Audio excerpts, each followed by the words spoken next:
So, a lot of you newer players might be getting funneled into best of one gameplay, but today I want to talk about those of you who are ready to make the jump from best of one into best of three. And in order to do that, I'm going to go through the ins and outs of a sideboard, what a sideboard is, how to properly build a sideboard, and then your potential sideboarding strategies in a best of three match on Magic Arena, or in person if you're lucky enough to play in an in-person Magic tournament where sideboards are legal.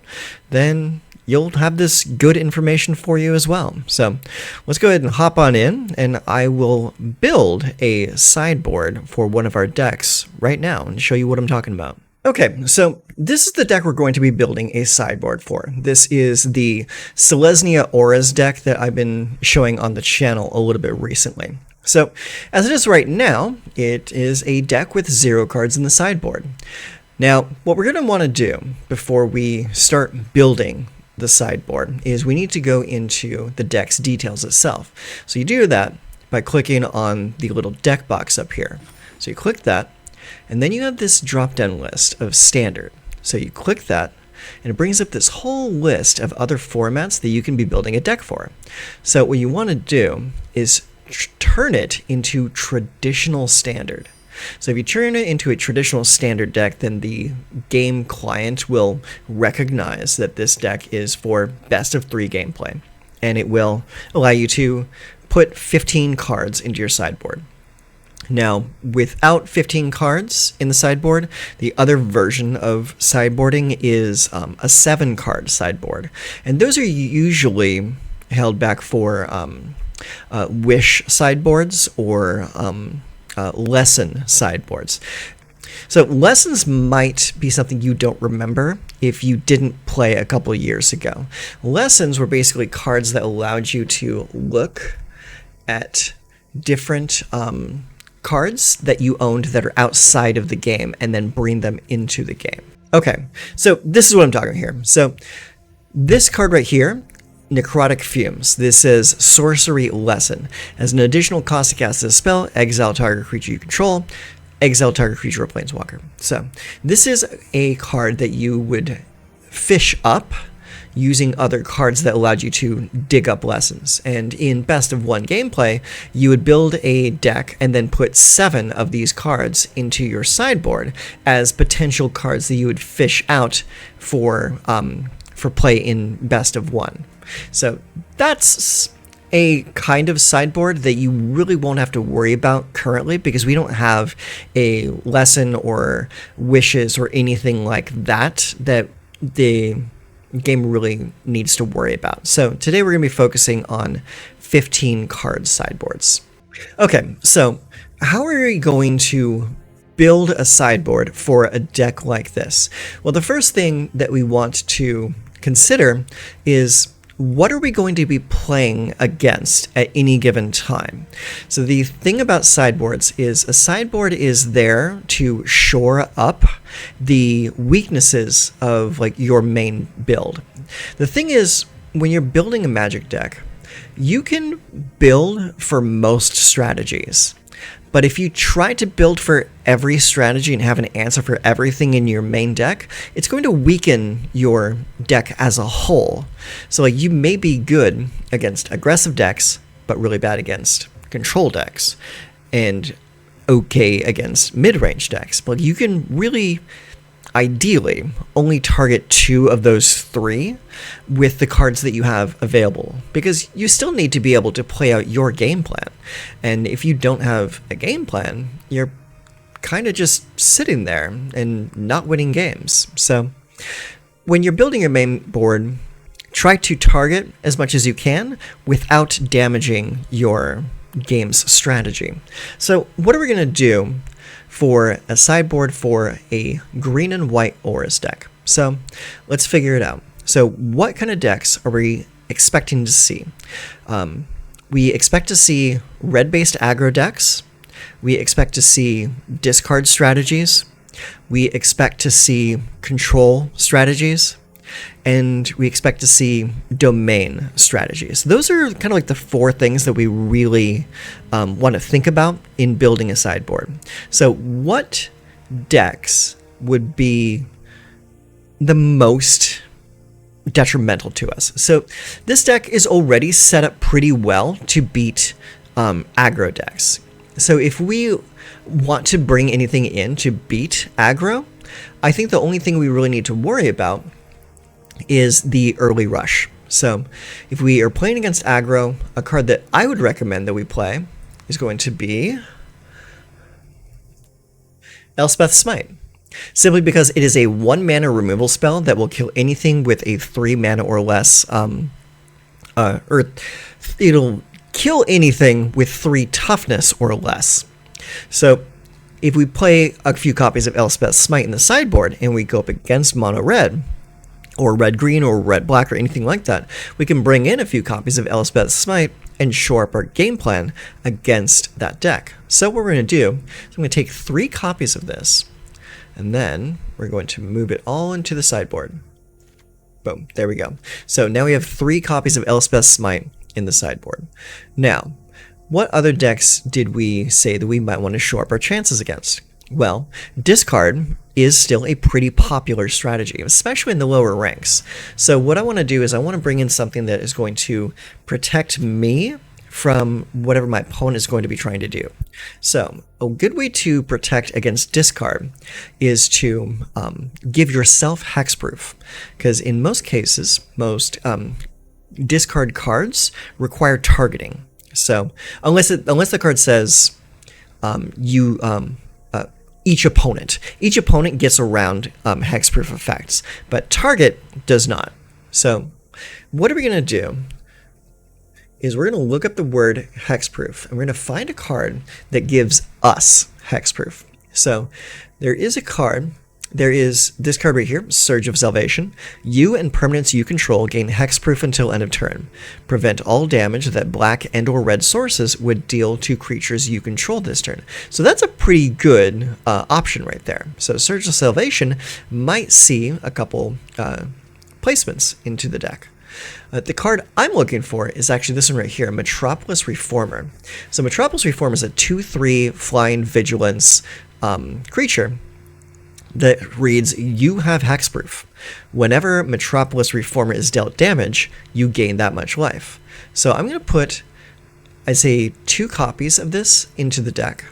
Actually, no, I think I'm going to do 3 copies, just to ensure that we can draw a little bit faster. Because you do want to make sure that you're putting these cards into your hand in the open of the game. So that's a good option there. Now also, we can also run 2 copies of Surge of Salvation, because this kind of works as a go-between for both of those strategies that we are trying to shore up. So if we are playing against red, we can bring in Elspeth's Smite and Surge of Salvation. And if we're going up against discard, we can bring in Metropolis Reformer and Surge of Salvation. Now, there's another card that we kind of want to look at that is really good against discard decks. And that is Obstinate Baloth. Obstinate Baloth is a weird card because he's a 4/4 for 4, and when he comes in, you gain 4 life. That's not the weird part. The weird part is if a spell or ability an opponent controls causes you to discard Obstinate Baloth, you put it onto the battlefield instead of putting it into your graveyard. So if your opponent is focusing so much energy dealing with what you have in your hand, they're not going to have as much resources to deal with what you're putting on the table. So what we can do is we can take 3 copies of Obstinate Baloth, throw that in the sideboard, and then surprise, surprise, that is a option for dealing with discard decks.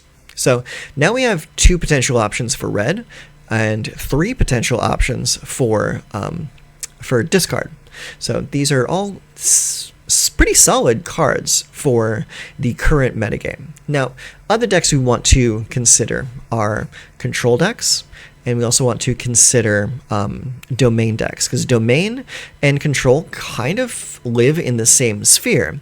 They are both slow, grindy, controlling decks that like to do whatever they can to control the board and stall out the game as long as possible until they can drop their big threat onto the table and then clear the game while controlling you until you lose.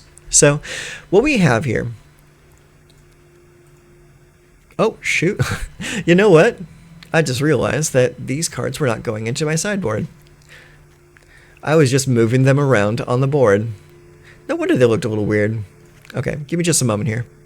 Okay, so now the cards are in the sideboard, and you'll notice when we get down to this little separation here, this says best of 3 only. So the cards up here are cards that would be available in best of 1 if best of 1 had cards that allowed you to dig things out of sideboards.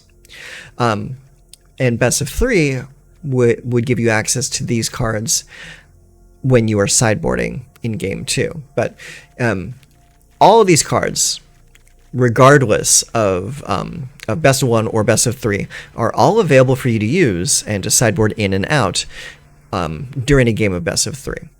So now that we have that sorted out, let's get back to the question at hand, is how to deal with control decks. So there are a couple things that we can bring in, and we have 4 more spots available for dealing with this. So here's what we're going to do. We are going to bring in a card that would normally not be that great, but has an option to deal with control builds. So, and that card is going to be a cat, and is going to be Kutzil's Flanker. Kutzil's Flanker is a really good option when dealing with like a lot of removal, a lot of board wipes, things like that. He's a 3 mana 3/1 with flash, and it says when Kutzil's Flanker enters, choose 1.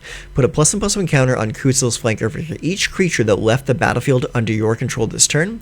Gain 2 life, scry 2, or exile target player's graveyard. So all 3 really good options, but I'm bringing it into the sideboard specifically because of the ability to get back on your feet after a board wipe. And the important thing about Kutzil's Flanker is it doesn't say dies. It says left the battlefield under your control. So that means exile, that means bounce, that means flicker, that means anything that would cause your creatures to leave the battlefield. That is something that is going to go in. So I'm going to bring in, I would say, 2 copies of Kutzil's Flanker. I think that's a good move. And that leaves us with 2 more cards that we can utilize. So another good way to beat up on control decks is to make it so the creatures that you're playing just get through. So one thing that this deck kind of lacks in the main board is trample. So what I want to do is I want to add an enchantment into the sideboard that will allow us to trample over our opponents. And that card is Audacity. Audacity is a great 1 mana enchantment that reads, enchanted creature gets +2/+0 and trample, and when Audacity is put into a graveyard from the battlefield, draw a card. Really great card for dealing with chump blockers. So if you put this on a creature and the opponent only has like 2 1s and 1 1s, then your creatures are going to slam through the opponent's creature and beat them in the face. So I want to take 2 copies of that and bring them in over here. 1 and 2. There we go. So now we have all 15 cards. So we have 3 Elspeth Smite, that's for the mono red matchups. We have Surge of Salvation, also for the red matchups. Metropolis Reformer for the discard matchups, as well as Surge of Salvation. We have Audacity to help us beat up slower builds. We have Kutzil's Flanker to get back on our feet after a board wipe. We have a 3rd Metropolis Reformer. Can I move this position? Nah, it doesn't let me change the position. That's weird. So, Metropolis Reformer. So, again, about the discard. So we want to protect ourselves there. And Obstinate Baloth to protect against the discard decks as well. So, and with that, I think we have a pretty solid build to go and play against the majority of the field that's out there. So we got a lot of protection, a little bit extra removal, some weird stuff with Obstinate Baloth. One other thing that I might want to make a change of in the main deck, though, is we are running 2 copies of Invasion of Theros, and this is a card that allows me to dig up any enchantment that I want to, any aura. So what I kind of want to do is I want to drop Royal Treatment to a 1 of, drop Ethereal Armor to a 1 of, and that is going to give me an option to, 1, play an additional Audacity in the main deck, and also we're going to look for one other card, and that card is going to be Shard Mage's Rescue. We're going to play 1 copy of this as well. So the reason why I'm bringing those in is because they kind of do the same thing that Royal Treatment does. Is Shard Mage's Rescue does all the same stuff. The only thing it doesn't do is it doesn't give the word 1 from the Royal Treatment token. Audacity, I want to have just 1 of in the deck so that we can dig it up with the Invasion of Theros if we draw it, and we can have more in the sideboard. So I think with those changes, this might be a pretty decent best of 3 kind of build. So that is how to build a basic functional sideboard. Now there is another way of building sideboards, and this way is a little bit more fun. It is a little bit more flashy, and you can catch your opponent in a gotcha quite often. And this is called the Transformational sideboard. And what you do with that is you have 15 cards in your sideboard that you can bring in at any time on after a game. And what some people will do with certain decks is they will sideboard in enough cards to completely change their strategy. Like for example, let's say for example you're playing blue-black. Like you're playing like a blue-black fairies build or something like that. And you're going up against a really hardcore kill all your creatures mono black deck or a super hard control deck. Well, what colors are you in? You're already in blue and black.